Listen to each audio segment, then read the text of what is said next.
bayanan ng kanilang mainam na estratehiya ay nagawang depensahan ng mga Pilipino at Amerikanong ang baliwag sa mga tangke na pinangungunahan ni Colonel Seinosuke Tsunoda, ang 7th Tank Regiment gabi ng ika-21 ng Disyembre taong 1941.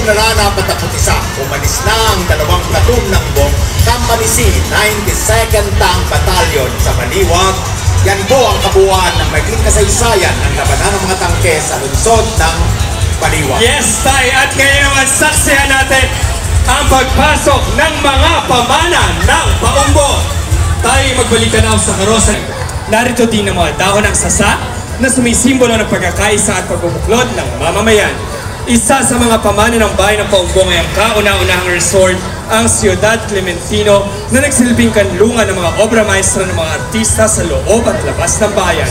Ginampanan nito ang pagdaraos sa mga pagkagawaan ng mga inumin. Ito ay nakaharap sa kailugan na siyang pangunahing daanan ng kalakaran noong unang panahon. Sa kasalukuyan, hangad ng mga Paumbo Ngayoneos ang masigla at progresibong turismo at pagyamani ng kultura at pamana sa Paumbo.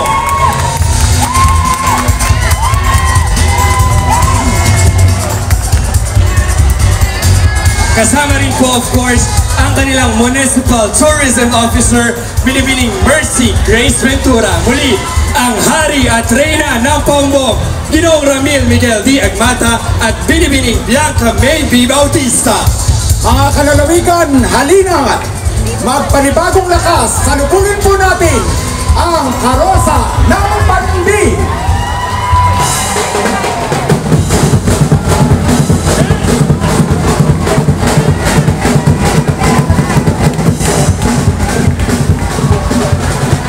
Ang bayan ng Pandi ay kilala hindi lamang sa labanan sa kakarong desile na tinaguriang unang republika. Kilala rin ito bilang tahanan ng mga magagandang barong at saya na naging sentro na rin ng komersyo. Pinapakita ng karosang ito na hindi lamang itik sa kasaysayan ng bayan ng Pandi, kundi ito ay gumuguhit na rin ng kasaysayan sa larangan ng turismo bilang isang sikat na tourist destination dahil sa mga naglalakiang wave pools at private resorts. Hangad ng bayan ng Pandi ang katahimikan ng mga nanonood. Mas naging kilala ang bayan ng Pandi sa larangan ng turismo dahil sa mga rekognasyon ng mga resorts na matatagpuan dito, tulad ng pinakamalaking wave pool sa Pilipinas at tinaguriang Bose Gugelt Water Park at Amana Water Park Resort. Ayon sa mga datos mula sa Department of Tourism, isa ang bayan ng Pandi sa summer capital ng Bulacan. Nakadagdag dito ang lokasyon dahil malapit ito sa Metro Manila at mga kalapit probinsya. Kung kaya kapag relaxisay ang agresibong pagdaraos ng mga espesyal na okasyon para sa buong pamilya at kaibigan ang pag-uusapan. Maraming resort sa Pandi at maaaring pagpilian. Tunay na nga ng bayan ng Pandi ay may pagmamalaki sa kultura, kasaysayan at turismo. Sakay ang Hari at Reyna ng Pandi, Ginoong Nathaniel E. De La Cruz at Binibining Cheska Monique B. Abique.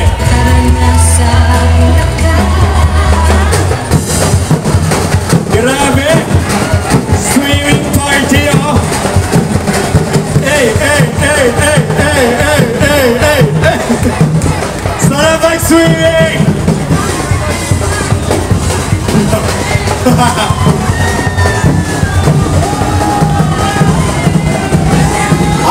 Yes!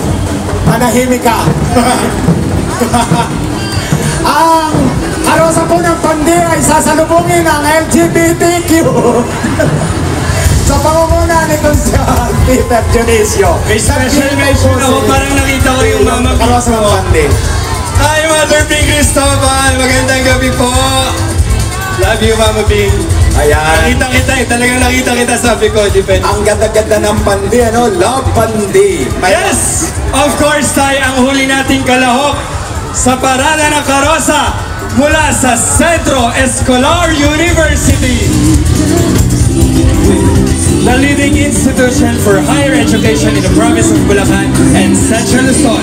Situated along MacArthur Highway, CEU Malolos is dedicated to providing high-quality education through a comprehensive and innovative approach with a team of experienced educators and a flexible hybrid learning environment. The university shapes future leaders, innovators, and professionals who thrive both locally and globally. As the first CEU campus established outside of Metro Manila, CEU Malolos stands strong in upholding the university's core philosophy of Ciencia y Virtud, Science and Virtue.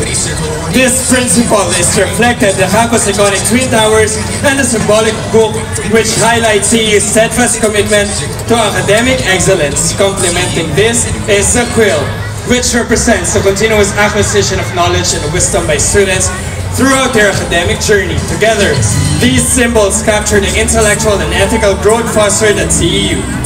The book and quill framed by Laurel leaves that signify honor and success also represent the bright future and accomplishments awaiting every CEU graduate. These elements underscore the university's dedication to producing well-rounded individuals who are ready to succeed in their careers and make meaningful contributions.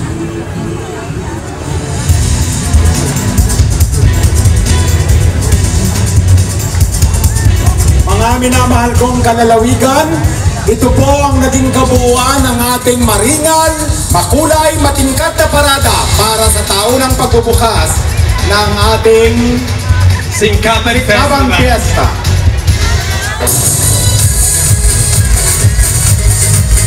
Ayan, muli po maraming salamat po sa lahat po ng institusyon, LGUs na lumahok sa parada ng karosa.